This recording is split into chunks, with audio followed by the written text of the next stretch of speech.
கடலூரில் ஒரே குடும்பத்தைச் சேர்ந்த 3 பேர் வெட்டி கொலை செய்யப்பட்ட வழக்கில் திடீர் திருப்பம் ஏற்பட்டுள்ளது. கொலை செய்யும் போது கொலைகாரர்களின் கைவிரல் துண்டாக அந்த விரலே அவரை காட்டி கொடுத்துள்ளது. 3 பேரை கொலை செய்த இளைஞன் வாக்குமூலத்தில் கூறியிருக்கும் பரபரப்பு தகவல்கள் இதோ.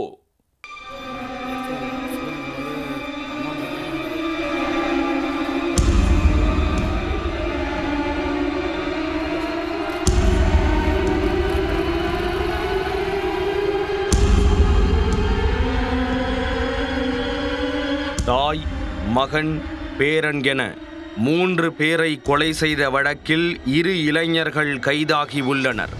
சம்பவத்தின் முழு பின்னணி என்ன? கடலூர் மாவட்டம் நெல்லிக்குப்பம் அடுத்த காராமணிக்குப்பம் ராஜாராம் நகரில் வசித்தவர் கமலேஸ்வரி.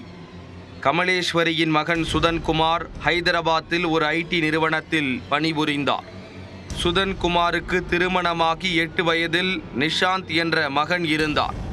கடந்த 15ஆம் தேதியன்று காலையில் கமலேஸ்வரியின் வீட்டிலிருந்து துர்நாற்றத்துடன் கூடிய புகை வந்துள்ளது.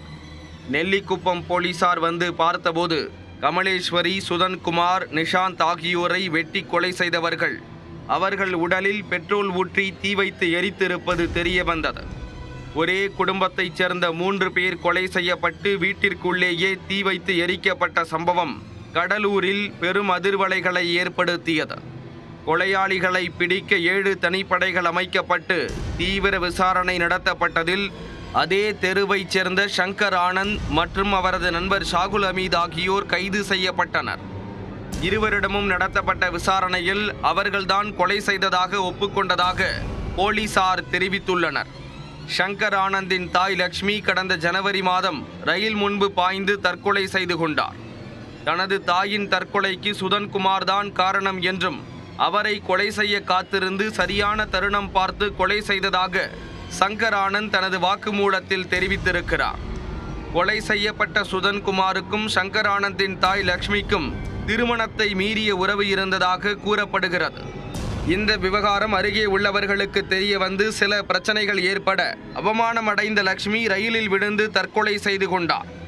தனது தாயின் தற்கொலைக்கு காரணமான சுதன்குமாரை கொலை செய்ய கடந்த 12ஆம் தேதி சங்கர் ஆனந்த் மற்றும் அவரது நண்பர் ஷாகுல் ஹமீத் சேர்ந்து கமலேஸ்வரியின் வீட்டிற்குள் சென்றுள்ளனர். முதலில் சுதன்குமாரை வெட்டி கொலை செய்தவர்கள் பின்னர் கமலேஸ்வரியையும் வெட்டி உள்ளனர். அப்போதுதான் சங்கர் ஆனந்தின் விரலில் அரிவாள் பட்டு விரல் துண்டாகி உள்ளது. பின்னர் படுக்கை அறையில் இருந்த சிறுவன் நிஷாந்தை தலையணையால் அமுக்கி கழுத்தை அறுத்து கொன்றுள்ளனர். வெள்ளிக்கிழமை நள்ளிரவில் கொலை செய்தவர்கள் அதிகாலை 4:30 மணி வரை வீட்டிற்கு உள்ளேயே இருந்துள்ளனர். பின்னர் நைசாக கதவை பூட்டிவிட்டு தப்பிச் சென்று விட்டனர்.